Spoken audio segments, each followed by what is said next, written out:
નવીન એક ઓરડાનું ખાતમુહૂર્ત સંખેડા ધારાસભ્ય અભયસિંહભાઈ તડવીના વૃદ્ધ હસ્તે કરવામાં આવ્યું। કાર્યક્રમની શરૂઆત દીપ પ્રાગટ્ય કરી કરવામાં આવી। ત્યારબાદ મહાનુભાવો દ્વારા પોતાના પ્રવચનમાં વિદ્યાર્થીઓને અનેક માર્ગદર્શન આપવામાં આવ્યા અને શાળાના ચડાવ ઉતાર વિશેની ચર્ચા પણ ધારાસભ્યશ્રી તથા પ્રિન્સિપાલશ્રી દ્વારા કરવામાં આવી। સાથોસાથ શાળાની આકસ્મિક મુલાકાત દરમિયાન શિક્ષણ મંત્રી કુબેરભાઈ ડિંડોર શાળાની કામગીરીની તથા શિક્ષણની ખૂબ જ પ્રશંસા કરી તેમ ધારાસભ્ય અભયસિંહભાઈ તડવીએ પોતાના પ્રવચનમાં જણાવ્યું। વધુમાં વાત કરીએ તો બોડેલી તાલુકા પંચાયત પ્રમુખ શીતલ કુંવરબા પોતે વિદ્યાર્થીઓની વચ્ચે તેમની સાથે બેસીને તેમનું સન્માન વધાર્યું અને ખૂબ જ મોજ કરી હતી।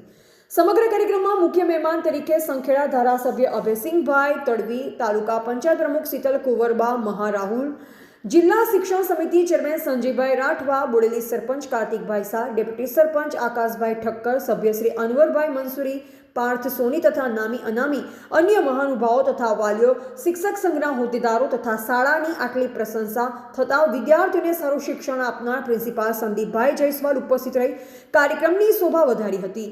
ટીવી18 ન્યૂઝ નેટવર્ક સાથે રિપોર્ટર ઝહીર સૈયદ, બોડેલી, છોટાઉદેપુર।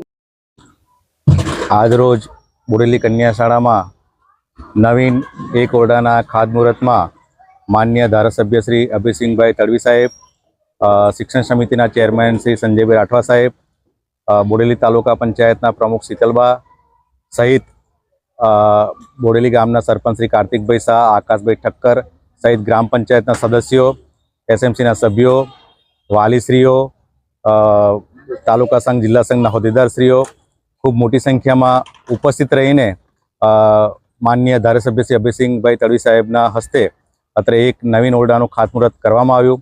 સાથે સાથે આ બિલ્ડિંગમાં એક નવું એમડીએમ પણ બનનાર છે અને સમગ્ર શાળાનું નવીનીકરણ પણ થનાર છે, જેમાં શાળાને કલર કરવામાં આવશે અને એનું રિપેરિંગ પણ જે કંઈ પણ છે એ પણ મંજૂર કરવામાં આવેલું છે।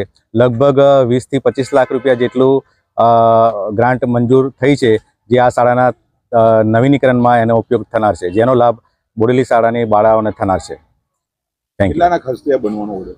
ઓરડો 11 લાખના ખર્ચે બનવાનો છે, સાથે એમડીએમ 3-4 લાખના ખર્ચે બનવાનું છે અને બીજું શાળાનું રિપેરિંગ અને એનું કલરકામ સહિત 20 થી 25 લાખ રૂપિયાના જે ખર્ચે આખું શાળાનું નવીનીકરણ થનાર છે।